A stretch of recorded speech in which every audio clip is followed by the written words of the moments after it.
visi dan mimpi Bapa, ku serahkan seluruh hidupku seperti anak panah di tangan pahlawan, siap dibentuk, diasah olehmu, berjalan dengan firman dan kuasa Roh, membawa realita kerajaan, perkenanan Tuhan telah nyata atas kita, bersama tuntaskan tugas kerajaan, membawa perubahan atas kota-kota, mempengaruhi masa depan bangsa. Saatnya telah tiba, kuasa kolaborasi terjadi antara anak dan Bapa, terjadi kegerakan.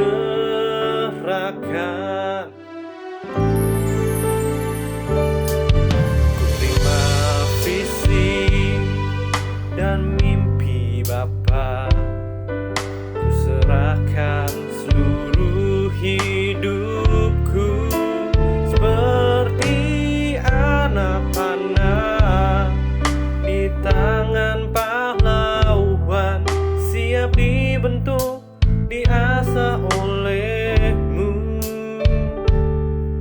berjalan dengan firman dan kuasa Roh, membawa realita kerajaan, perkenanan Tuhan telah nyata atas kita, bersama tuntaskan tugas kerajaan, membawa perubahan atas kota-kota, mempengaruhi masa depan bangsa. Saatnya telah tiba, kuasa kolaborasi terjadi di antara anak dan Bapa, terjadi kegerakan.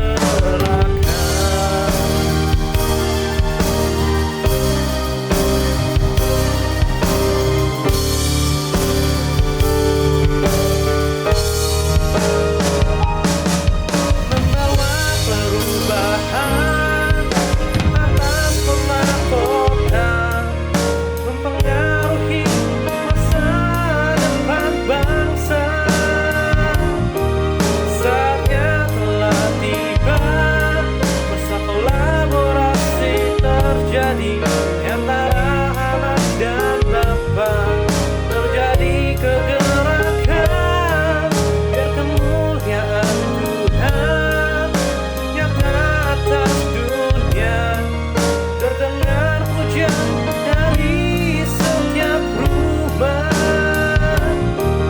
Masanya telah tiba, masa kolaborasi terjadi antara anak dan Bapa, terjadi kebangkitan.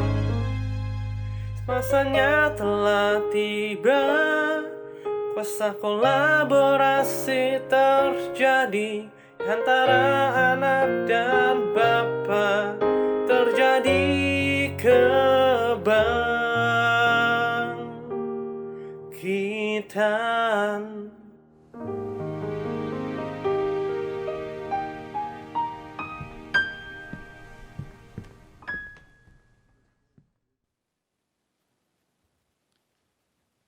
Selamat pagi semuanya. Senang sekali bisa berjumpa kembali di dalam ibadah online kita. Saya percaya Tuhan tetap ada bersama-sama dengan kita dan Dia selalu menjaga, memelihara dan menyertai kita. Bagi saudara yang melihat tayangan di YouTube ini, Saudara baru saja mendengarkan sesuatu yang berbeda karena hari ini ada opening song, ya. Itu lagu diciptakan oleh anak muda yang berpotensi dan dinyanyikan sendiri, dan semoga ini akan terus berkembang dan kita bisa melihat pekerjaan tangan Tuhan yang luar biasa. Bagi saudara yang mengikuti live streaming, mungkin besok atau nanti malam setelah ada di channel YouTube Mulyono Sakarya, saudara bisa melihatnya juga. Ya, jadi ini tahun yang baru, ini musim yang baru, ada sesuatu yang baru. Haleluya. Nah, pada saat ini saya percaya masih ada mujizat yang baru di dalam kehidupan kita. Tuhan sedang buat mujizat-mujizat yang baru di dalam kehidupan kita. Khususnya untuk keluarga-keluarga, untuk hubungan suami dan istri. Saya percaya Tuhan sedang bergerak di situ dan akan menghancurkan semua kuasa-kuasa yang tidak berkenan kepada Tuhan. Sehingga suami istri dikembalikan lagi pada tujuan yang semulanya, supaya bisa memiliki keturunan ilahi, bisa mewarisi kasih karunia Allah yang luar biasa, bisa menjadi teman seperjanjian, sehingga janji Tuhan, firman Tuhan yang ada di dalam kedua orang ini menjadi berkali-kali lipat karena mereka menjadi satu, sehingga firman dan janjinya menjadi berkali-kali lipat. Saya percaya saudara ketika membuka hatimu, hanya membuka hati saja, engkau memiliki hati yang mau berubah, mau dibentuk, mau diajar oleh Tuhan.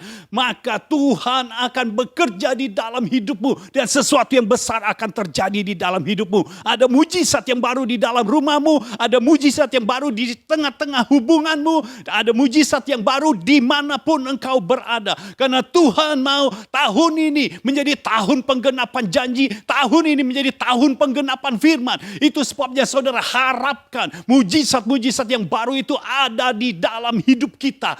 Karena tidak selamanya, sekali lagi saya mau sampaikan, tidak selamanya firman yang kita terima ada di dalam kita saja. Firman akan pasti masuk ke dalam penggenapannya. Dan inilah waktu penggenapan itu. Inilah tahun penggenapan itu. Di mana Tuhan bekerja di dalam kita. Dan bekerja melalui kita. Sehingga orang-orang yang di luar kita bisa melihat Tuhan masih bekerja. Dan sampai saat ini realita hadiratnya tetap ada di tengah-tengah kita.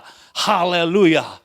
Haleluya. Pada saat ini saya ingin menyampaikan tentang mujizat pemulihan hubungan. Saudara akan mengetahui bahwa di dalam Alkitab, apa yang Tuhan sudah catat di dalamnya, ada mujizat, selalu ada mujizat, selalu ada intervensi Tuhan. Sehingga mujizat terjadi di dalam hidup kita. Jadi tidak ada yang perlu dikhawatirkan lagi, tidak ada yang perlu ditakutkan lagi ketika kita melangkah bersama-sama dengan Tuhan. Ketika kita melangkah bersama-sama dengan Tuhan, maka segala sesuatu akan berada di bawah kita. Karena Tuhan kita sudah menjadikan kita lebih daripada pemenang. Dia Allah kita yang luar biasa. Dia Allah kita yang benar-benar menjadi tumpuan kita. Tempat kita bergantung hanya Tuhan. Dan pegangan kita hanyalah firman.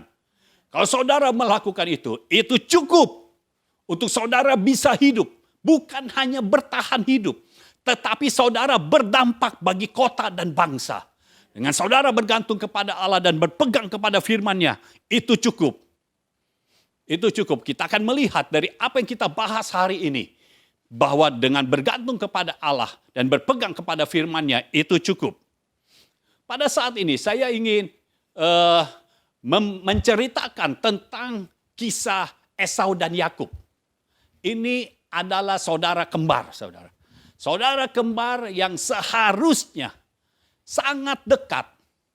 Karena biasa kabar yang kita dengar, kalau ada saudara kembar yang satu sakit, satunya lagi ikut-ikutan sakit.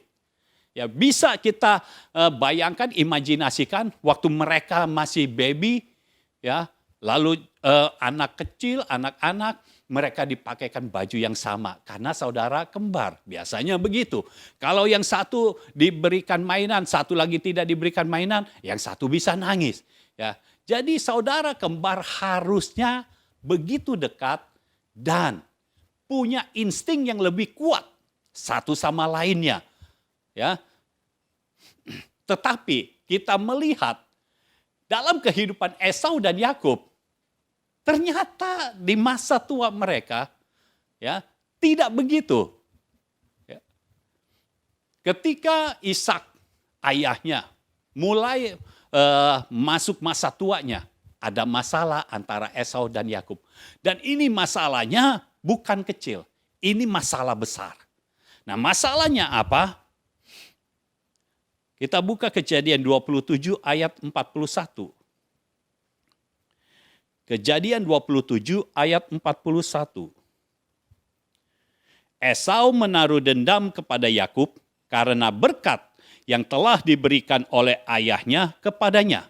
Lalu ia berkata kepada dirinya sendiri, hari-hari berkabung karena kematian ayahku itu tidak akan lama lagi. Pada waktu itulah Yakub, adikku, akan kubunuh. Jadi Yakub punya masalah yang besar, saudara.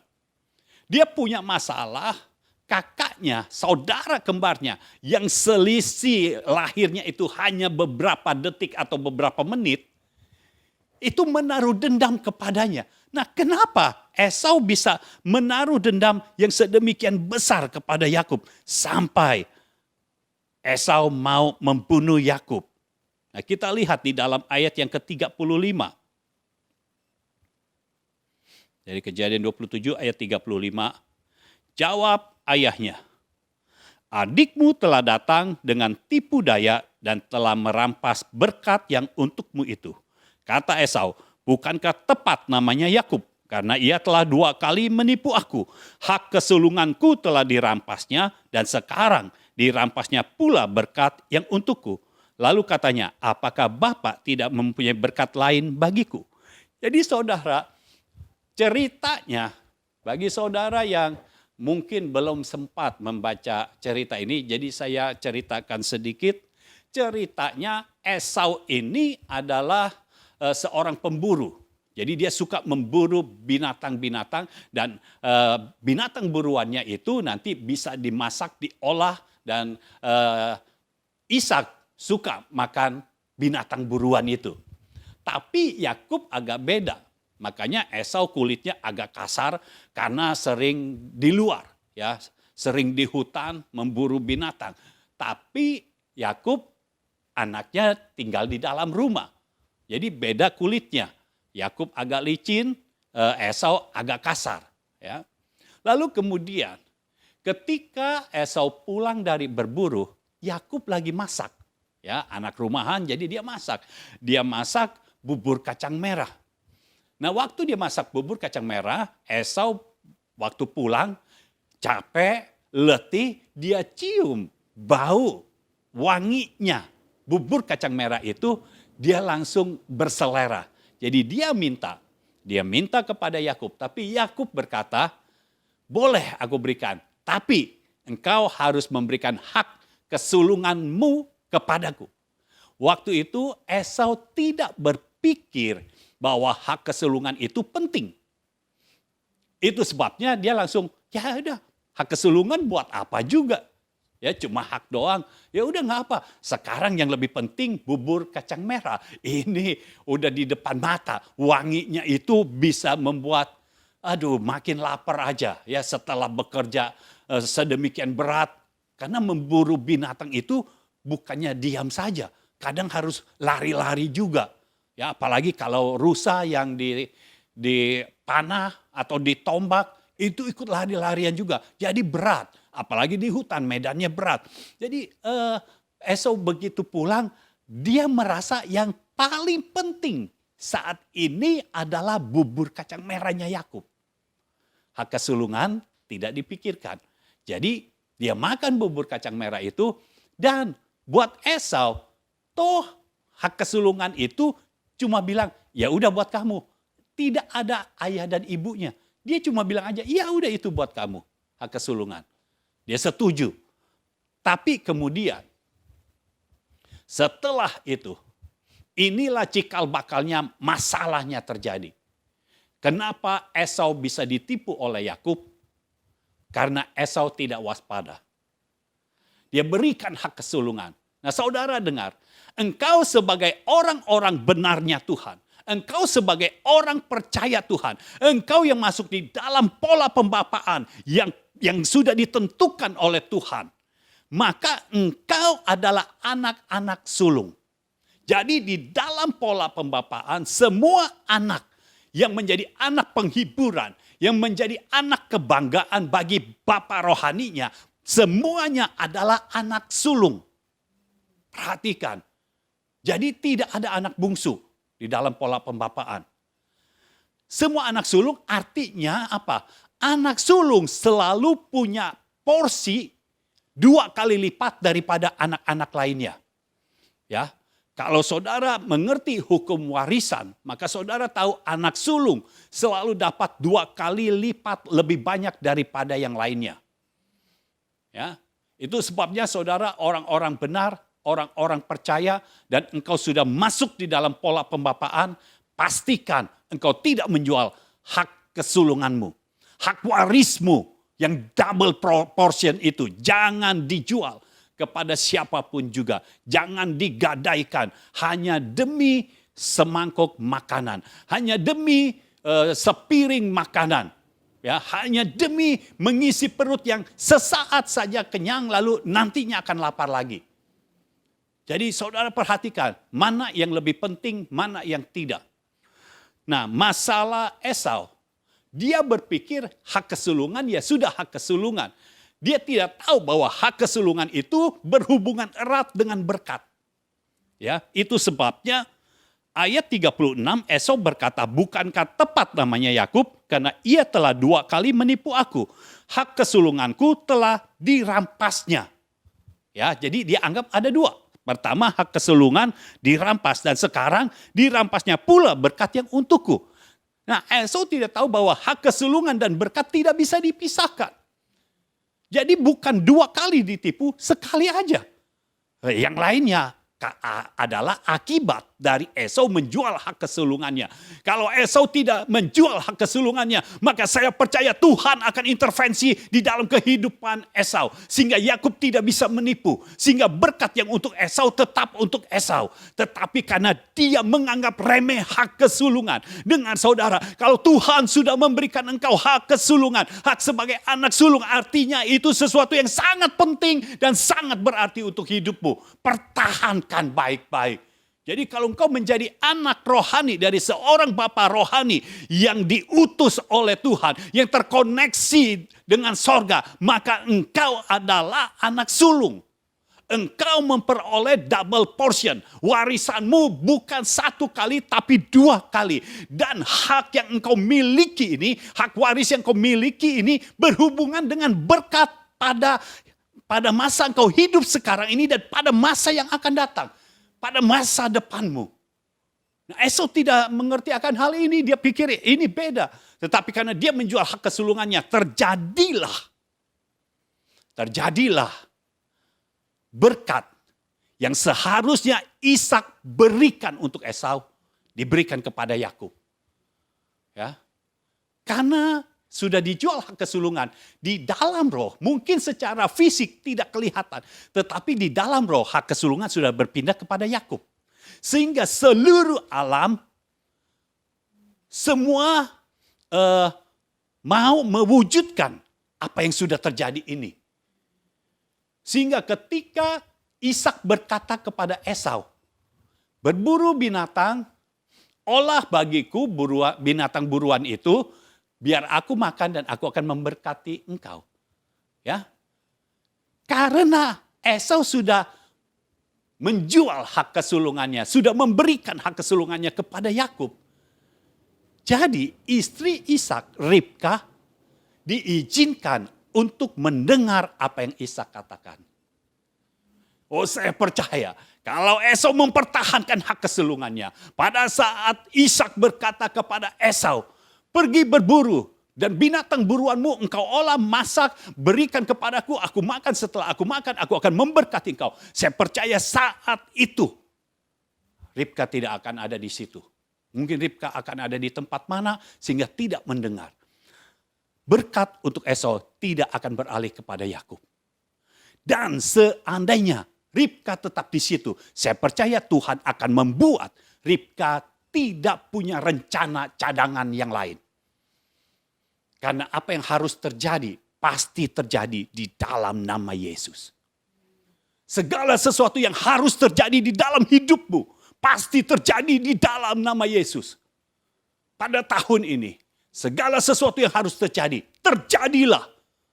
Karena Tuhan sudah membuat tahun ini sebagai tahun lompatan, tahun penggenapan janji. Biar kita semua menyadari bahwa Tuhan sedang bekerja di tengah-tengah kita. Jadi kalau kita melihat, sekarang akhirnya Yakub punya masalah yang cukup besar. Esau dendam kepada Yakub dan ingin membunuhnya karena telah ditipu. Ya, ini masalahnya. Esau dendam kepada Yakub dan ingin membunuhnya karena telah ditipu. Lalu apa yang dilakukan oleh Yakub? Kejadian 28 ayat 1 dan 2. Kemudian Ishak memanggil Yakub lalu memberkati dia serta memesankan kepadanya, katanya, janganlah mengambil istri dari perempuan Kanaan. Bersiaplah, pergilah ke Padan Aram, ke rumah Betuel, ayah ibumu, dan ambillah dari situ seorang istri dari anak-anak Laban, saudara ibumu. Jadi Yakub disuruh pergi. Ini sepertinya akal-akalan, tetapi Tuhan mengizinkan, saudara. Kenapa Yakub harus pergi ke Mesopotamia, ya, ke rumah saudaranya Ishak? Karena apa? Karena yang dilakukan oleh Esau. Kembali lagi saudara, gara-gara satu menjual hak kesulungan, itu punya rentetan-rentetan peristiwa yang lain. Esau karena menganggap remeh hak kesulungan, menganggap remeh hubungan dia dengan bapaknya. Karena hak kesulungan itu bicara tentang hak waris. Hak waris bicara tentang hubungan anak dengan bapaknya. Karena Esau menganggap remeh hubungan dia dengan Ishak. Itu sebabnya dia tidak mengikuti jejak ayahnya. Esau mengambil langkahnya sendiri. Esau mengambil jejak kakinya sendiri. Dia tidak mengikuti Ishak. Ishak sebagai anak Abraham. Ishak tidak mengambil perempuan Kanaan untuk diperistri. Ishak mengambil Ribka yang adalah orang Israel juga untuk diperistri. Tetapi kalau saudara mengikuti cerita tentang Esau, Esau itu mengambil orang Het menjadi istrinya. Ada 2 orang Het yang menjadi istrinya. Dan itu menimbulkan kepedihan bagi Ishak dan Ribka. Saudara jangan menganggap remeh hak kesulungan, jangan menganggap remeh hubungan antara bapak dan anak, karena itu bisa terjadi di dalam hidupmu sesuatu yang berbeda. Ya, harusnya engkau terima berkat, jadi tidak terima berkat. Harusnya engkau membahagiakan ayah dan ibumu, tetapi justru apa yang engkau lakukan bikin ayah dan ibu menjadi pedih. Esau mengambil orang Het, Ishak pedih, Ribka pedih. Sedangkan Ishak mungkin berpikir, saya sudah membuat jejak kaki yang cukup jelas. Saya sampai bertemu dengan istriku Ribka jauh-jauh, ya, harus memakai Eliezer jauh-jauh. Tuhan yang menumbuhkan rasa cinta Ishak kepada Ribka sampai sedemikian rupa.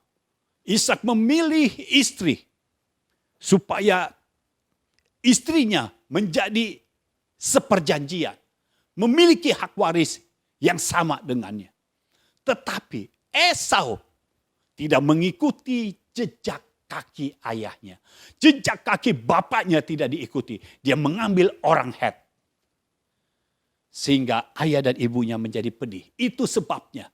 Karena masalah ini kesempatan bagi Yakub untuk melarikan diri. Jadi Ribka berkata kepada Ishak, kalau Yakub di sini nanti dia mengambil istri orang-orang sini. Udah suruh Yakub pulang biar dia punya istri sama-sama seperti kita. Dengar saudara, kita harus punya pasangan yang sama-sama berasal dari sorga. Kita tidak bisa mengambil istri yang dari dunia ini. Kita tidak bisa mengambil pasangan yang dari dunia ini. Harus yang berasal dari sorga. Biar Tuhan yang membuat saudara mengerti siapa pasangan yang dimaksud. Supaya saudara tidak salah mengambil pasangan. Karena kalau saudara salah mengambil pasangan, saudara salah memilih pasangan, penderitaan seumur hidup. Ya, jadi saya berharap saudara mengerti akan hal ini. Nah, karena masalah ini ada kesempatan bagi Yakub untuk pergi. Dia pergi ke Mesopotamia dan kita tahu selanjutnya Yakub bekerja kepada Laban. Ya, dia tinggal di sana, dia pergi ke Padan Aram, lalu dia bekerja kepada Laban. Dan dia memang mendapatkan istri dari sana. Ya, penggenapan firman ya dari Abraham ya, Tuhan bicara kepada Abraham bahwa keturunan Abraham akan menjadi satu bangsa, seharusnya terjadi di dalam hidup Esau. Ya, tapi bangsa yang menjadi biji mata Tuhan.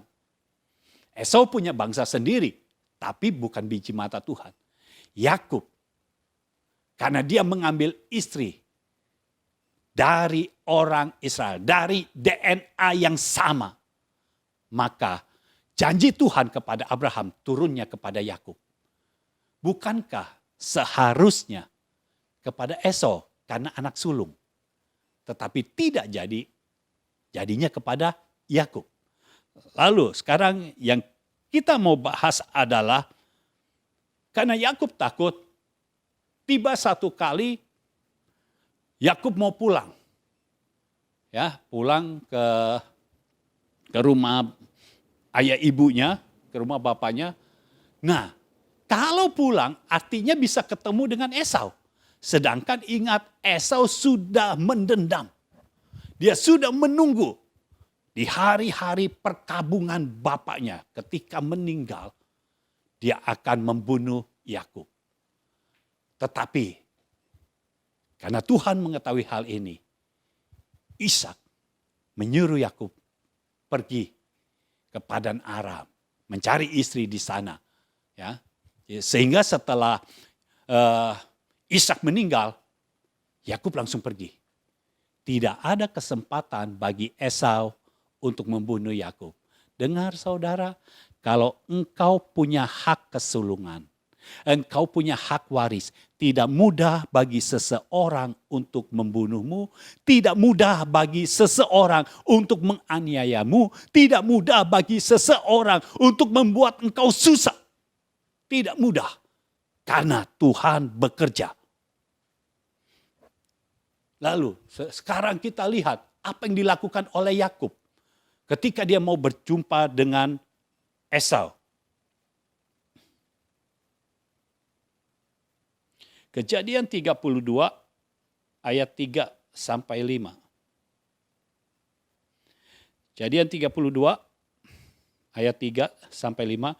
Sesudah itu Yakub menyuruh utusannya berjalan lebih dahulu mendapatkan Esau, kakaknya ke tanah Seir, daerah Edom. Itulah tempat Esau. Ia memerintahkan kepada mereka, beginilah kamu katakan kepada tuanku, kepada Esau, beginilah kata hambamu Yakub. Aku telah tinggal pada Laban sebagai orang asing dan diam di situ selama ini. Aku telah mempunyai lembu, sapi, keledai dan kambing domba, budak laki-laki dan perempuan. Dan aku menyuruh memberitahukan hal ini kepada tuanku supaya aku mendapat kasihmu. Jadi apa yang dilakukan oleh Yakub? Dia pakai caranya. Menyuruh utusan bertemu dengan Esau terlebih dahulu. Lalu memberitahu keadaannya dan kekayaannya. Supaya apa saudara? Kalau misalnya Esau masih marah, setidaknya yang dibunuh bukan Yakub tapi utusannya. Ya. Kalau Esau masih mendendam, ya yang dibunuh itu utusannya. Jadi Yakub tahu. Lalu kenapa dikasih tahu keadaan dan kekayaannya? Ya, di Alkitab dicatat supaya mendapat kasih Esau, supaya Esau jadi apa namanya? Jadi runtuh, dendamnya itu runtuh. Ya, runtuh jadi berubah jadi kasih. Kenapa? Oh, karena ada kekayaan Yakub. Atau dengan perkataan lain, Yakub mau menyuap Esau. Mungkin itu perkataan lebih familiar untuk saudara. Yakub mau menyuap Esau supaya Esau tidak marah lagi kepada Yakub. Yakub tidak tahu kalau dia berhasil menyuap Esau. Ketika Esau terima, tidak jadi bunuh Yakub. Tapi waktu Esau perlu sesuatu yang lebih lagi, dia akan cari Yakub lagi. Ya, ini cara yang Yakub tempuh. Lalu setelah Yakub menyuruh utusan, hasilnya apa? Ayat yang ke-6 dari Kejadian 32 ayat yang ke-6. Kemudian pulanglah para utusan itu kepada Yakub dan berkata, kami telah sampai kepada kakakmu, kepada Esau. Dan ia pun sedang di jalan menemui engkau, diiringi oleh 400 orang. Jadi hasilnya kabar yang diterima adalah Esau sedang mencari Yakub. Saudara bisa bayangkan bagaimana Yakub. Begitu mendengar ini, Esau sedang mencari Yakub, dan diiringi oleh 400 orang. Artinya ini nggak main-main. Lalu selanjutnya, ini hasil dari yang strategi Yakub. Luar biasa. Ayat yang ke-7. Lalu sangat takutlah Yakub dan merasa sesak hati. Maka dibaginyalah orang-orangnya yang bersama-sama dengan dia, kambing dombanya, lembu sapi dan untanya menjadi 2 pasukan.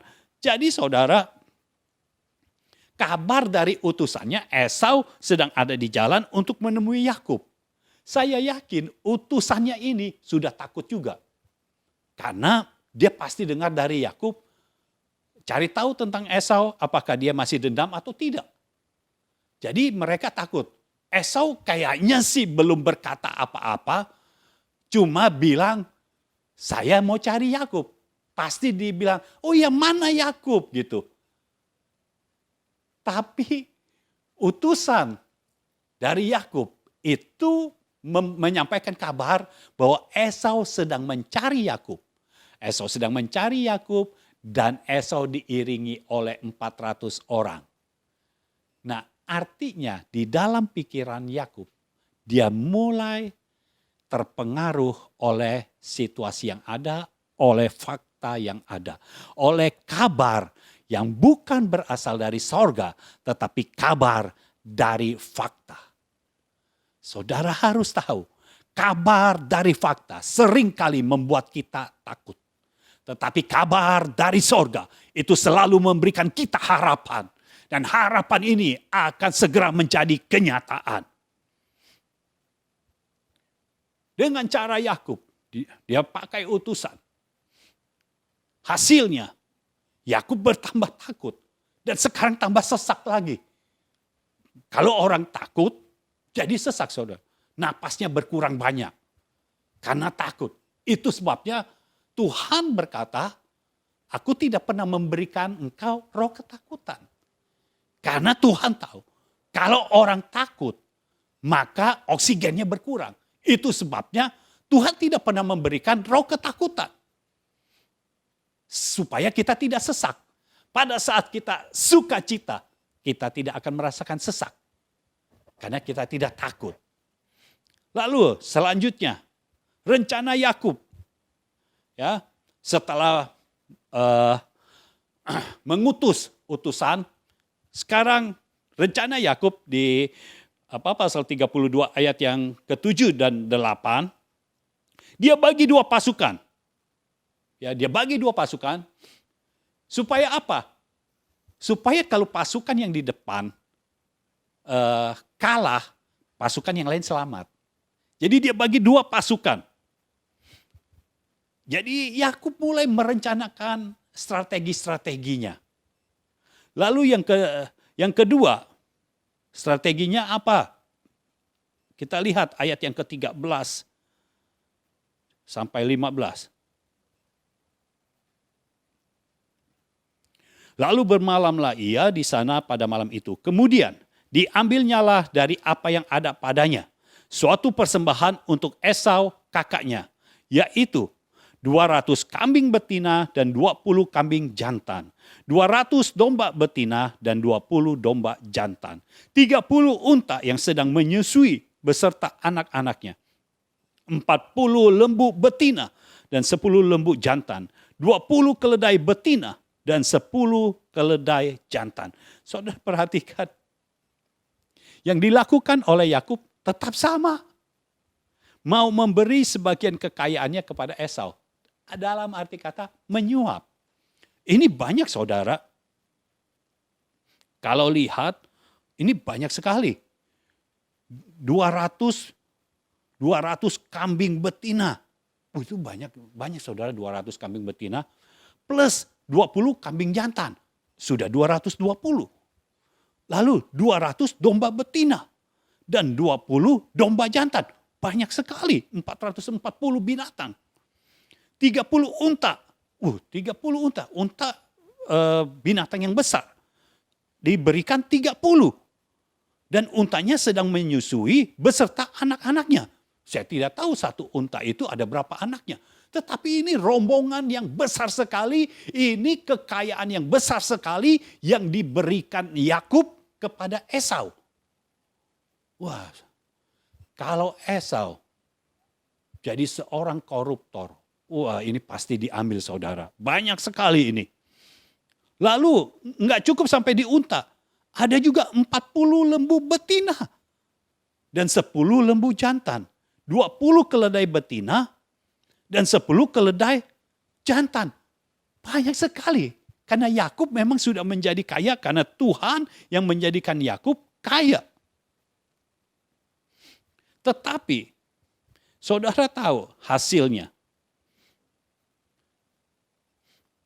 Ini yang direncanakan oleh Yakub, hasilnya.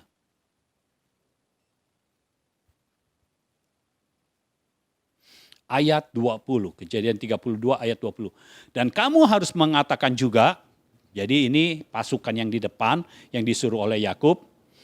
Dan kamu harus mengatakan juga, hambamu Yakub sendiri ada di belakang kami. Sebab pikir Yakub, baiklah aku mendamaikan hatinya dengan persembahan yang diantarkan lebih dahulu. Kemudian barulah aku akan melihat mukanya. Mungkin ia akan menerima aku dengan baik. Jadi persembahan itu diantarkan lebih dahulu, tetapi ia sendiri bermalam pada malam itu di tempat perkemahannya. Jadi rencananya supaya Yakub itu mendamaikan hati Esau dengan persembahannya. Oh, itu rencana-rencana Yakub.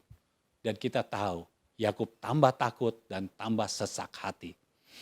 Nah, saya mau saudara tahu, Tuhan akan segera membuat mujizatnya. Yang Tuhan mau apa? Tuhan tidak mau cara-cara manusiawi. Kejadian 32 ayat 1 dan 2. Perhatikan saudara, Kejadian 32 ayat 1 dan 2. Yakub melanjutkan perjalanannya, lalu bertemulah malaikat-malaikat Allah dengan dia. Ketika Yakub melihat mereka, berkatalah ia, ini bala tentara Allah. Sebab itu dinamailah tempat itu Mahanaim, yang artinya 2 perkemahan. Nah, saudara harus tahu cara Tuhan yang pertama, selalu ilahi dan supranatural, tidak manusiawi.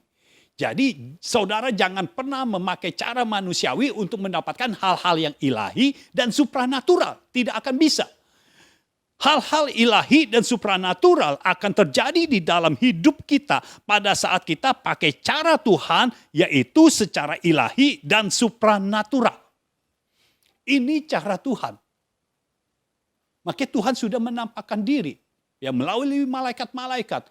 Tetapi Yakub tidak melanjutkan pertemuannya itu. Dia malah sibuk dengan strategi sebagai manusia. Ya, dia buat strategi berdasarkan apa? Bukan berdasarkan firman Tuhan, bukan berdasarkan apa-apa, tetapi berdasarkan ketakutannya. Jadi ingat saudara, ketika saudara mengalami ketakutan, jangan buat keputusan apapun juga. Karena kemungkinan besar keputusan itu salah. Ayo, tanggulangi ketakutanmu. Roh Kudus ada di dalam hidupmu. Roh Kristus ada di dalam hidupmu. Apalagi yang harus engkau takutkan. Sakit penyakit harusnya tidak punya pengaruh apa-apa dalam tubuhmu. Ya, masalah kekurangan harusnya sudah tidak ada lagi. Karena Tuhan yang memberkati dengan berkelimpahan. Jangan takut. Ketika engkau takut, justru yang kau takutkan itu yang bisa terjadi. Itu sebabnya jangan takut, ingat saja bergantung kepada Allah dan berpegang kepada firman-Nya. Lalu cara yang kedua, di dalam Kejadian pasal 33. Kejadian 33.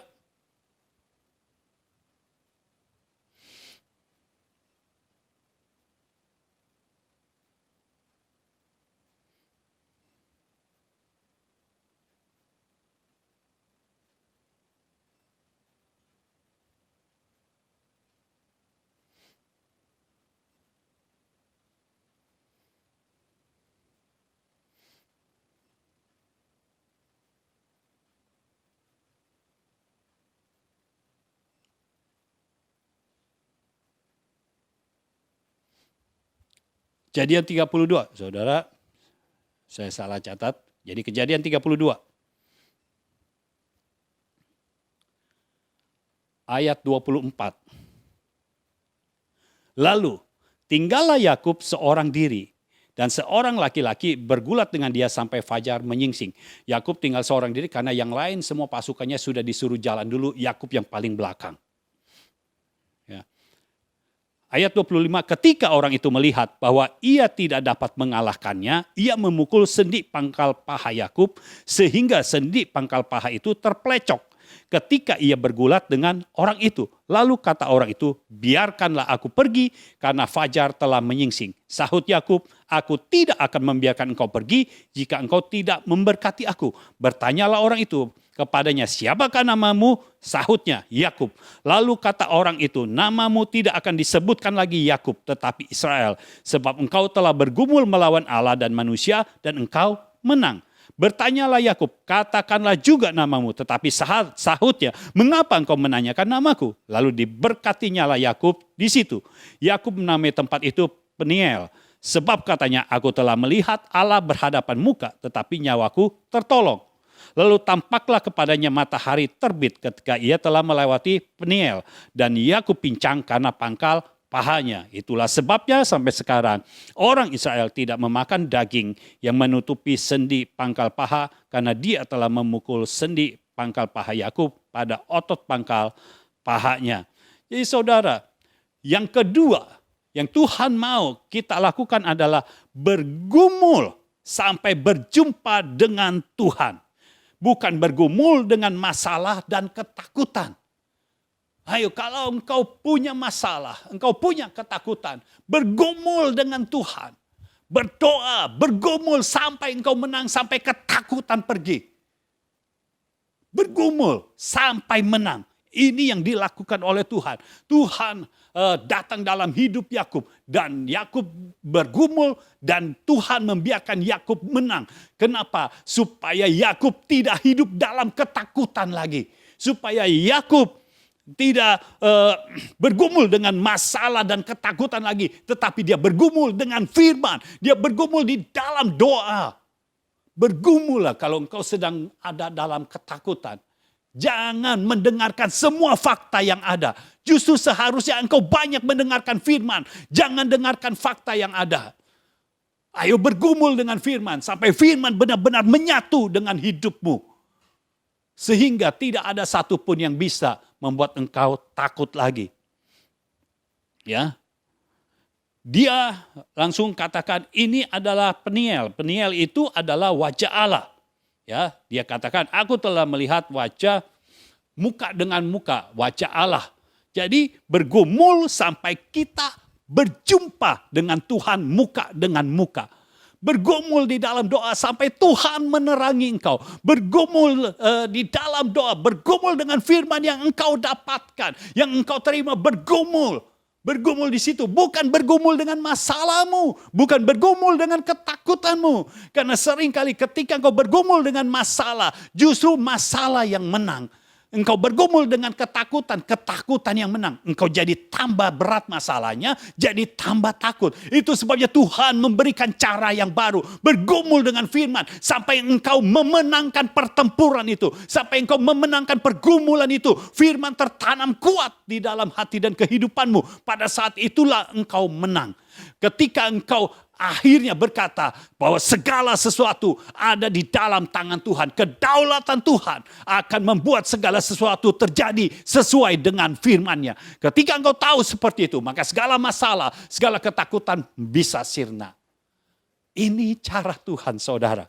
Lalu yang ketiga, cara Tuhan apa lagi? Perubahan identitas dan jalan hidup.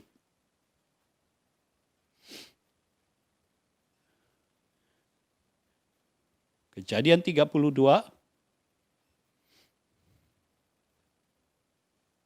ayat 27 dan 28.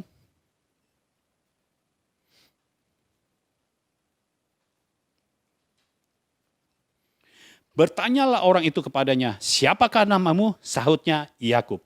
Lalu kata orang itu, namamu tidak akan disebutkan lagi Yakub, tetapi Israel. Sebab engkau telah bergumul melawan Allah dan manusia dan engkau menang. Jadi saudara,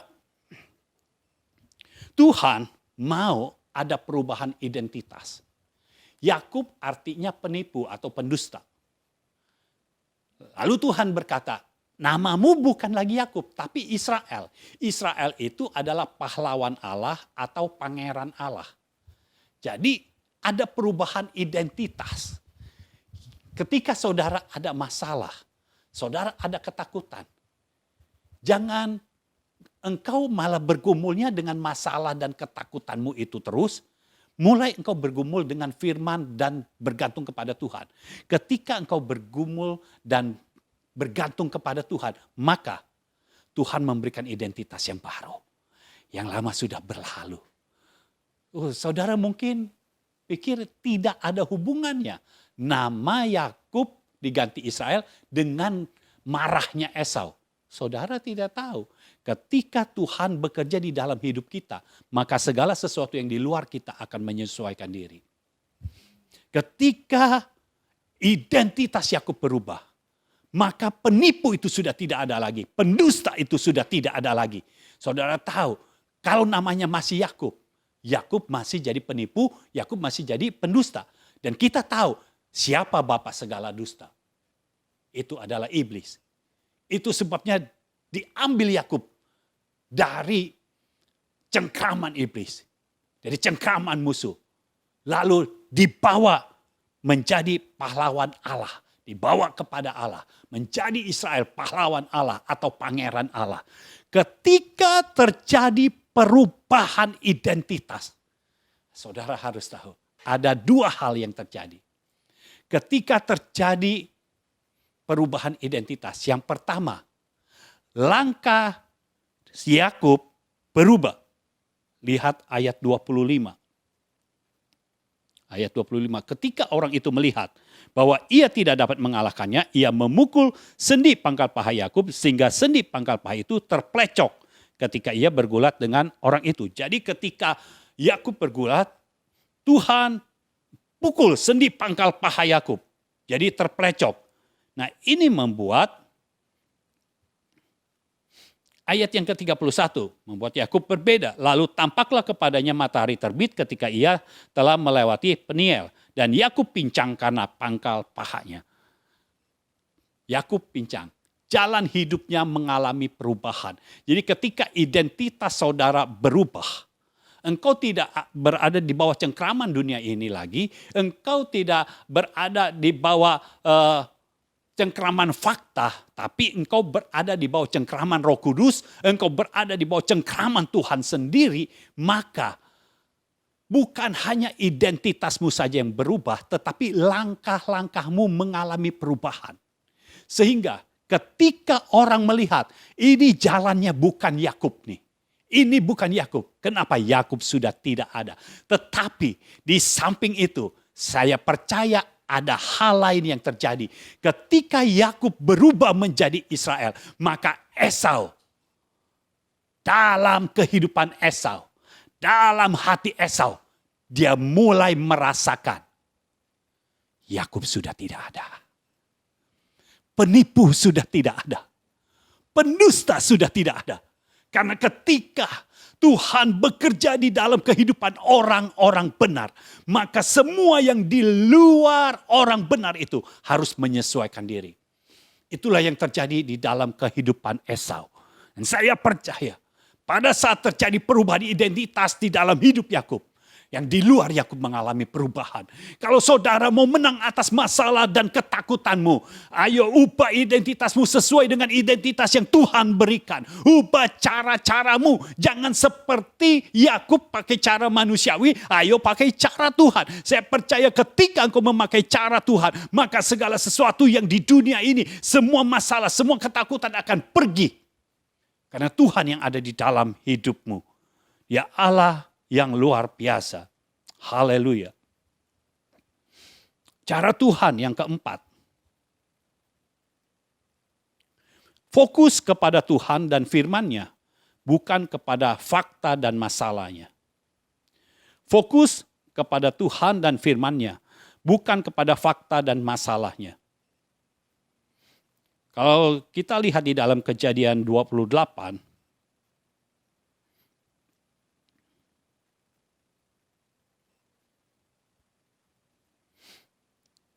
Kejadian 28, mulai ayat 12.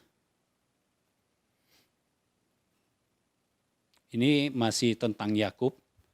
Maka bermimpilah ia, di bumi ada didirikan sebuah tangga yang ujungnya sampai di langit. Dan tampaklah malaikat-malaikat Allah turun naik di tangga itu.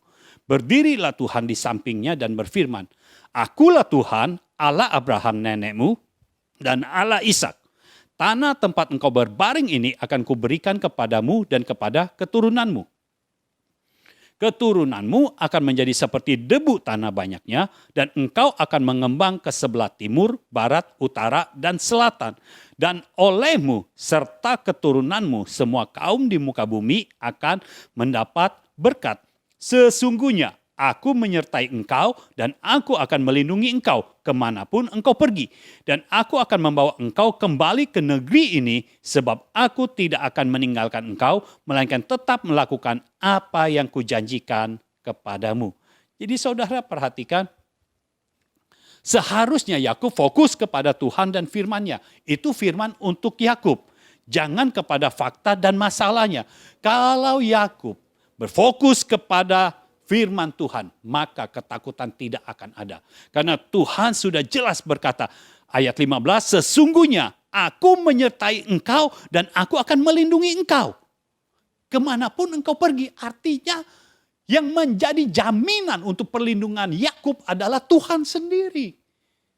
Kalau dia ketemu Esau, apa yang harus ditakutkan? Tuhan jauh lebih besar daripada Esau. Kita punya Tuhan yang maha besar. Kita punya Tuhan yang berdaulat.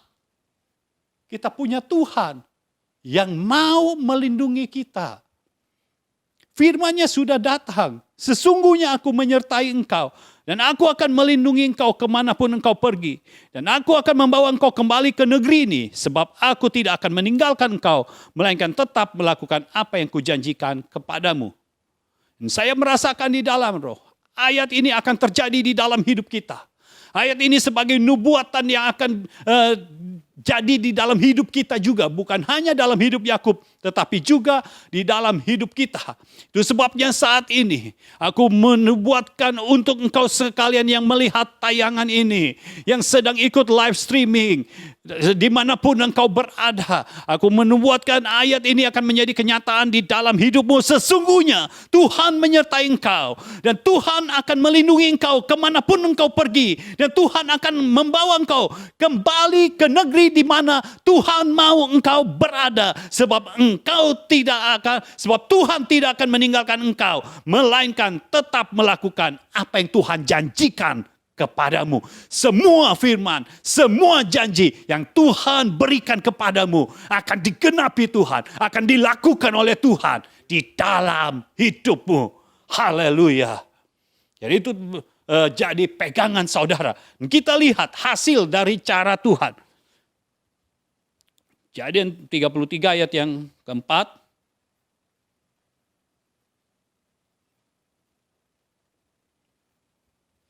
Ketika Yakub berjumpa dengan Esau, hal yang tidak terduga terjadi. Ayat yang keempat, tetapi Esau berlari mendapatkan Yakub. Didekapnya dia, dipeluk lehernya, dan diciumnya dia, lalu bertangis-tangisanlah mereka. Yang ditakutkan oleh Yakub tidak terjadi.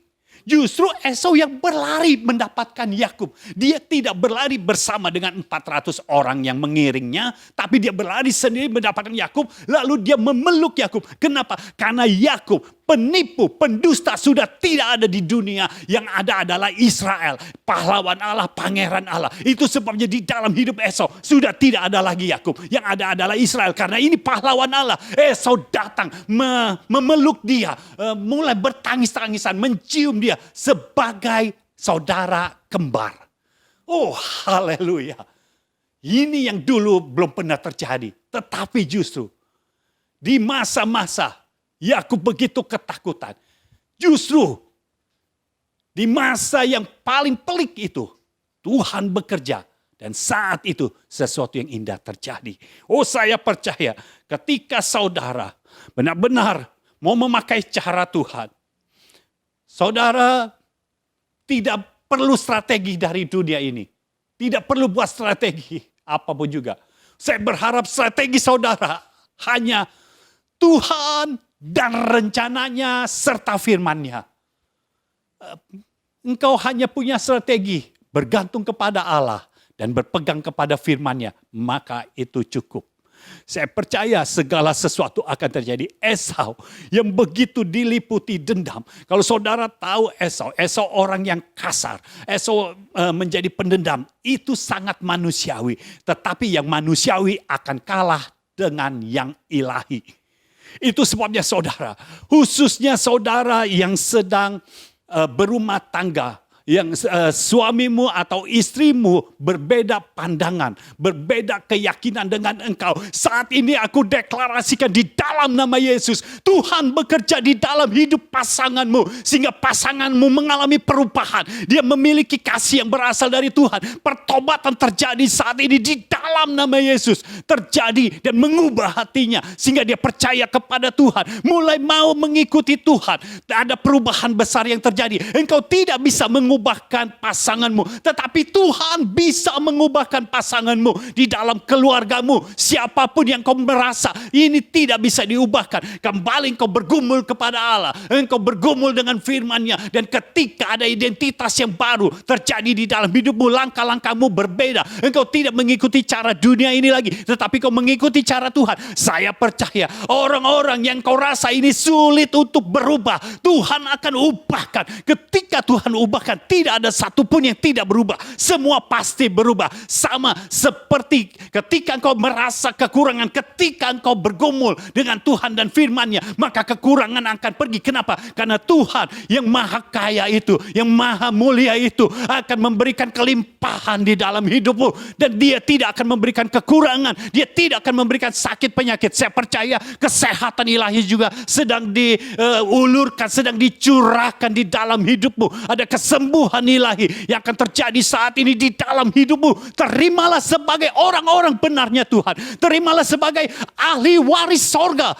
Terimalah ini semua di dalam nama Yesus. Terjadilah di dalam hidupmu. Angkat tanganmu, kita berdoa. Bapa, kami mengucap syukur untuk hari ini. Mari Tuhan pakai kami untuk menjadi alat-Mu. Terus pakai kami Tuhan, sehingga kami dalam hidup kami sehari-hari, kami memakai cara-Mu, sehingga kami bisa melihat ada mujizat di dalam pemulihan hubungan. Ada mujizat ketika kami mau hubungan dipulihkan. Kami percaya kami perlu mujizat, dan mujizat itu akan terjadi dalam hidup kami. Terima kasih Bapa. Kami mengucap syukur untuk semua yang telah Kau berikan kepada kami. Di dalam nama Yesus, kami menyerahkan ini semua ke dalam tangan-Mu. Amin, amin, amin. Haleluya.